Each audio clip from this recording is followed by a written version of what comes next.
একটা মন ভালো করা ছবি দেখাই আপনাদের। শাবকদের নিয়ে হাতির জলকেলি, দেখুন তো ছবিটা। বাঁকুড়ার পুকুরে স্নান হাতির পালের। জয়পুর জঙ্গল থেকে সোনামুখীতে হাতির পাল। দেবব্রত রয়েছে আমার সঙ্গে। দেবব্রত, এই যে লোকালয় পুকুরে সেখানে হাতির পাল স্নান করছে, এই হাতির পাল সরাতে কোনো উদ্যোগ নিয়েছে বন দপ্তর?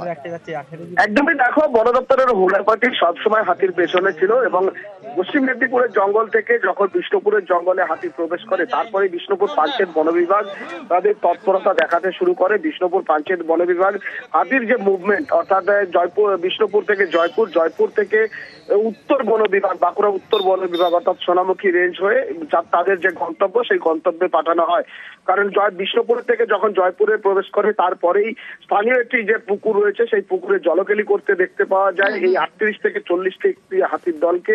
তাদের সঙ্গে রয়েছে শাবক হাতিও, অর্থাৎ ওই শাবক হাতিদের নিয়ে মা হাতি এবং পুরুষ হাতিগুলি বেশ কিছুক্ষণ জলকেলি করে, তারপরে আবার জঙ্গলে ফিরে যায়। পরবর্তী সময় সোনামুখীর জঙ্গলে হাতিগুলি রয়েছে এখন।